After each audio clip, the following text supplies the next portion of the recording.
नमस्ते, सदा वत्सले मातृभूमि, जय हिंद। दोस्तों, स्वागत है आप सबका टेक्निकल अस्त्र में। शुरू करते हैं आज के डिफेंस समाचारों को।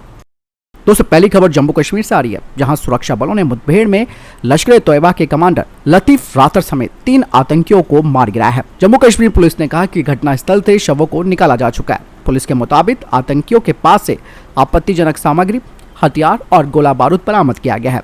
कहा जा रहा है कि ये जो 3 आतंकी मारे गए हैं, उनमें से एक आतंकी मई में कश्मीरी हिंदू पंडित राहुल भट्ट की हत्याओं में शामिल था। दोस्तों, ये जो लतीफ था, ये सबसे मोस्ट वांटेड आतंकी था।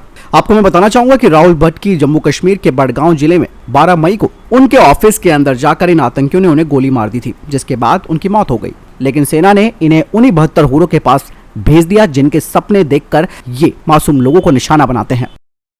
दोस्तों, बढ़ते हैं अगली खबर की तरफ, जो कि भारतीय वायुसेना से आ रही है। भारतीय वायुसेना के प्रमुख वीआर चौधरी जी ने कहा कि सुरक्षा व्यवस्था को लेकर जिस तरीके की चुनौतियां सामने आ रही हैं, उसे देखते हुए ये कहा जा सकता है कि सेना में अधिकारियों की शिक्षा और उन्हें ट्रेनिंग देने के तौर तरीकों में बदलाव लाए जाने की जरूरत है। उन्होंने कहा कि आज के दौर में संघर्ष की नई नई परिस्थितियां सामने आ रही हैं। युद्ध में कई नए घातक हथियारों का इस्तेमाल होने लगा है। ऐसे में आज के जमाने में इनसे संबंधित जानकारियां काफी जरूरी हो गई हैं, जिनसे कि बेहतर रणनीति बनाई जा सकती है। इसके अलावा उन्होंने कहा कि रणनीति बनाने के भी तौर तरीके बदल गए हैं और इस तरीके के चुनौतीपूर्ण माहौल में नई जानकारी और नए समाधानों की बहुत अधिक जरूरत महसूस होने लगी है। इसीलिए सैन्य अधिकारियों में तकनीकी का ज्ञान और शिक्षा का होना और इनके अलग अलग आयामों के बारे में जानना बहुत जरूरी है। अगली खबर की बात करते हैं तो आ रही है रॉयल ऑस्ट्रेलियन एयरफोर्स को लेकर। दोस्तों, 2020 में रॉयल ऑस्ट्रेलियन एयरफोर्स ने एक आरएफआई जारी की थी, जिसके तहत वो लीड इन फाइटर ट्रेनर को खरीदना चाहते हैं और इन ट्रेनर विमानों को वो अपने पुराने 33 हॉक ट्रेनर से बदलेंगे। बता दें कि रॉयल ऑस्ट्रेलियन एयरफोर्स ने अब उन ऑफर्स का तकनीकी मूल्यांकन शुरू कर दिया है जो उन्हें प्राप्त हुए हैं। अब खबर ये आ रही है कि भारत ने रॉयल ऑस्ट्रेलियन एयरफोर्स को एक न्योता दिया था, जिसके तहत वे भारत आए और HAL की जो सुविधा है, यानी कि HAL फैसिलिटी है, उसका दौरा करें और HAL के Hindustan lead in fighter trainer को भी यहां आकर देखें और इसका विश्लेषण करें। अब ये कहा जा रहा है कि रॉयल ऑस्ट्रेलियन एयरफोर्स ने HAL के न्योते को स्वीकार कर लिया है और ऑस्ट्रेलिया की ये टीम नवंबर के अंत तक भारत आएगी। दोस्तों, एक दिल दहलाने वाली बात सामने आई है। दरअसल दोस्तों, गलवान घाटी की हिंसा आप सभी को मालूम है। हमने अपने 20 जवानों को खो दिया था, जिन्हें वीर गति प्राप्त हुई।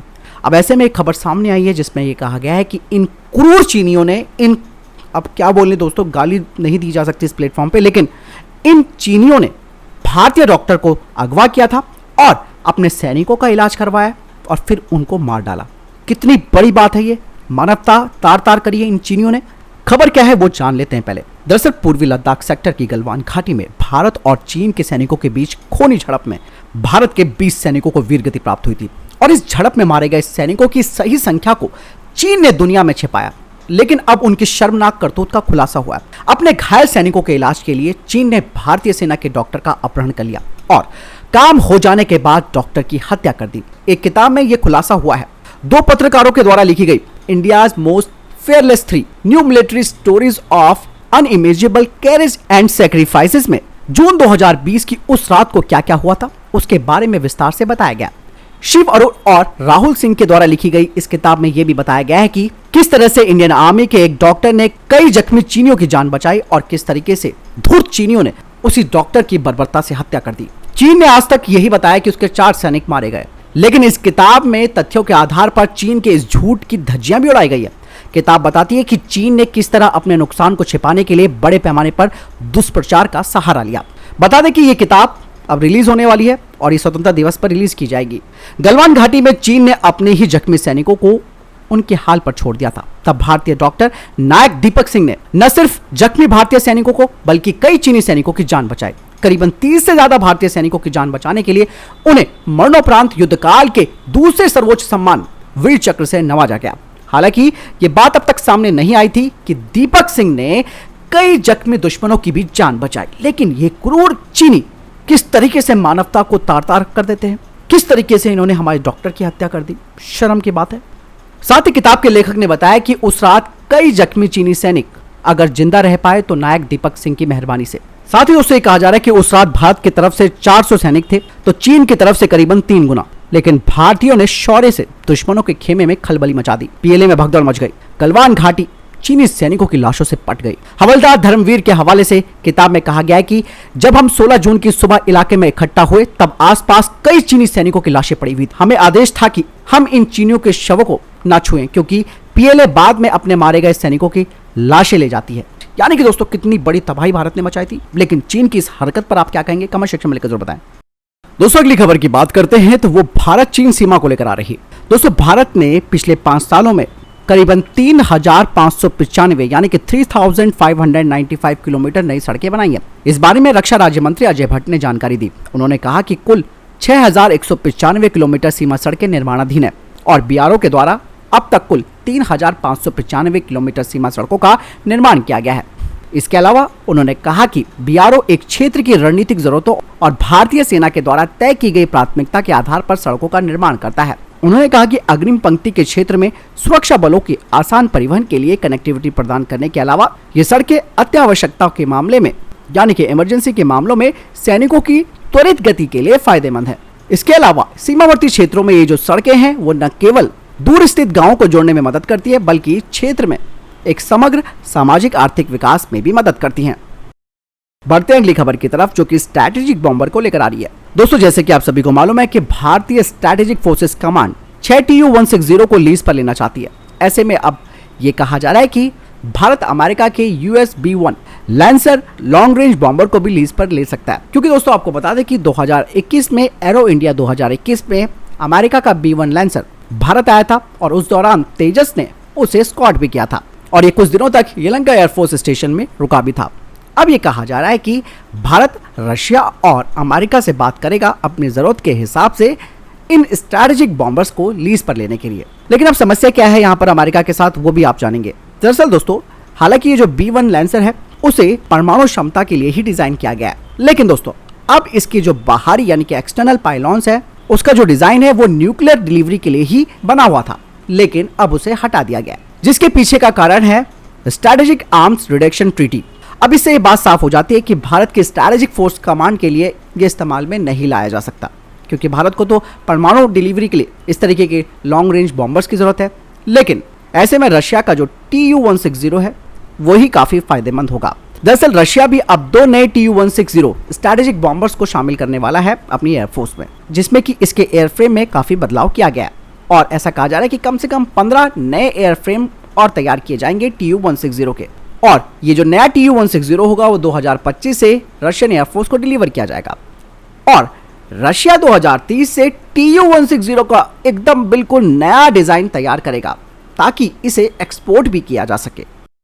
दोस्तों अगली खबर की बात करते हैं तो वो आ रही है अमेरिका से। भारतीय मूल के अमेरिकी डेमोक्रेटिक सांसद रॉक खन्ना ने एक बार फिर रूस भारत के बीच S-400 मिसाइल सिस्टम डील का समर्थन किया है और हाल ही में अमेरिका की प्रतिनिधि सभा में भारत को रूस से हथियार खरीदने पर प्रतिबंधों में छूट देने का प्रस्ताव भी पारित हुआ था और इस प्रस्ताव को पारित कराने में रॉक खन्ना ने महत्वपूर्ण भूमिका निभाई थी। अब खन्ना ने एक बार फिर से कहा है कि अमेरिकी कानून काटसा भारत को छूट दिलाने की प्रक्रिया में राष्ट्रपति जो बाइडेन तेजी लाएंगे। एक इंटरव्यू के दौरान रॉक खन्ना ने कहा कि अमेरिका भारत संबंध पहले कभी इतने महत्वपूर्ण नहीं रहे। जब आप एक विस्तारवादी चीन को विस्तारवादी रूस के साथ देखते हैं तो ऐसे में हमें लगता है कि ये 21वीं सदी के संबंधों को नया आयाम देने जा रहे हैं। हमें भारत को साफ संदेश देने की जरूरत है कि अमेरिका इस संबंध को बहुत महत्वपूर्ण मानता है। इसके अलावा उन्होंने कहा कि भारत और रूस के संबंध लंबे समय से काफी अच्छे रहे हैं और दोनों सुरक्षा साझेदार भी हैं। भारत के ज्यादातर हथियार रशियन से। इसके अलावा रॉक खन्ना ने कहा कि इस संशोधन में कांग्रेस के 300 सदस्य राष्ट्रपति बाइडेन से प्रतिबंधों में छूट देने के लिए कह रहे हैं, तो यह उस रिश्ते के लिए बहुत बड़ा समर्थन है। दोस्तों बढ़ते हैं अगली खबर की तरफ जो कि चीन के इस जासूसी पोत को लेकर आ रही है जो कल तक श्रीलंका के काफी नजदीक था, मात्र 400 किलोमीटर की दूरी पर था। ऐसे में अब खबर आई है कि चीन के इस महाशक्तिशाली जासूसी जहाज युआनवांग 5 ने अपना रास्ता बदल लिया है। इस बात का खुलासा सैटेलाइट तस्वीरों से हुआ है। बता दें कि जासूसी जहाज अभी भी श्रीलंका के हबनटोटा बंदरगाह से 650 समुद्री मील की दूरी पर है। ओपन सोर्स इंटेलिजेंस डेस्ट्रा के द्वारा तस्वीरें जारी की गई हैं जिसमें कहा जा रहा है कि चीन के जासूसी जहाज ने भले ही अपना रास्ता बदल लिया लेकिन उसका अंतिम लक्ष्य हबनटोटा ही पहुंचना है। इससे पहले भारत ने इस सैन्य जहाज को लेकर श्रीलंका से अपनी चिंता जाहिर की थी। दरअसल भारत श्रीलंका के अधिकारियों से चीन के जहाज को लेकर दबाव बना रहा है जो फिलहाल अभी हिंद महासागर में मौजूद है। चीन के दूतावास ने श्रीलंका से कहा कि उसे जवाब देने से पहले बीजिंग से सलाह करनी होगी। बता दें कि इस चीनी जहाज में चालक दल के 400 सदस्य हैं और इस जहाज में कई शक्तिशाली एंटीना और सेंसर लगे हैं। भारत को इस बात की चिंता है कि चीन दक्षिणी भारत के भारतीय प्रतिष्ठानों की जासूसी कर सकता है। इसके अलावा चीन भारतीय मिसाइलों की सटीक रेंज का पता लगा सकता है। दोस्तों अगली खबर भारत और चीन से आ रही है। दोस्तों पिछले हफ्ते भारत और चीन के बीच चुशुल और मोल्दो सीमा में बैठक हुई थी और इस वार्ता के दौरान चीन और भारतीय वायुसेना के बीच सीधी हॉटलाइन होने का मुद्दा भी सामने आया था। साथ ही ये भी कहा जा रहा है कि वायुसेना के बीच एक सीधी हॉटलाइन की आवश्यकता महसूस की गई है, क्योंकि लड़ाकू विमानों से जुड़े मुद्दे बहुत तेजी से बढ़ सकते हैं और एक बड़ा संघर्ष का कारण बन सकते हैं। इस संबंध में पूर्वी लद्दाख सेक्टर में हाल ही में चीनी वायुसेना की गतिविधियों के बारे में भी चर्चा हो रही है, जहां वे अक्सर 10 किलोमीटर की कॉन्फिडेंस बिल्डिंग मेजर लाइन का उल्लंघन कर रहे थे। दोस्तों ये कहा जा रहा है कि भारतीय पक्ष ने उनसे ऐसी गतिविधियों से बचने के लिए कहा है, यानी कि चीनियों से कहा है कि इस तरीके की गतिविधियां वो ना करें, जबकि चीनियों ने शिकायत की है कि भारतीय वायुसेना सीमा पर अपनी तरफ व्यापक उड़ानें भर रहा है। यानी कि आप अगर अपनी तरफ भर भी रहे तो तुम्हें क्या दिक्कत है, तुम अपनी तरफ भरो लेकिन भारतीय एयर स्पेस का उल्लंघन ना करो। बढ़ते अगली खबर जो कि इसरो से आ रही है। दोस्तों अंतरिक्ष आयोग के सदस्य एएस किरण कुमार ने कहा कि भारत के एसएसएलवी से छोटे उपग्रहों को पृथ्वी की कक्षा में स्थापित नहीं कर पाना कोई झटके वाली बात नहीं है और अंतरिक्ष एजेंसी जल्द ही एक और ऐसे ही एसएसएलवी भेजेगी। इसके अलावा उन्होंने कहा कि ये कुछ कलपुर्जों की फेरबदल, इसके ऑपरेशन के तरीके और जिस तरीके से फैसले लिए गए उसका सवाल है। बहुत जल्द ही हम इसकी अगली उड़ान का प्रयास करेंगे। उन्होंने कहा कि एसएसएलवी महत्वपूर्ण है क्योंकि अब सैटेलाइट्स छोटे होते जा रहे हैं और नया रॉकेट भारत को छोटे सैटेलाइट के प्रक्षेपण के बाजार में साझेदारी में मददगार हो सकता है। उन्होंने कहा कि सभी चरण अच्छी तरीके से पूरे हुए, हम केवल आखिर में चूक गए। सैटेलाइट 350 किलोमीटर की वृत्ताकार कक्षा की बजाय 350 किलोमीटर लंबी और 70 किलोमीटर चौड़ी कक्षा में स्थापित हो गया। यह मामूली चूक है लेकिन हमारे लिए सबक है। इसके अलावा दोस्तों मैं ये भी कहना चाहूंगा कि अगर आप स्पेस एक्स की ही बात ले लो, कितने रॉकेट्स उसके फेल हुए हैं, कितने सारे उसने प्रयास किए लेकिन बाद में उसको सफलता मिली, तो ठीक ये भी इसी तरीके से अंततः हमें सफलता जरूर मिलेगी और जल्द मिलेगी। तो दोस्तों ये थे अभी तक के टॉप डिफेंस और स्पेस अपडेट्स। वीडियो के संबंध में कोई प्रश्न जवाब है, आपका कोई सवाल है, कमेंट सेक्शन में लिखकर जरूर पूछ सकते हैं। मिलता हूं नई वीडियो के साथ, चैनल जरूर सब्सक्राइब कीजिएगा। जय हिंद, वंदे मातरम।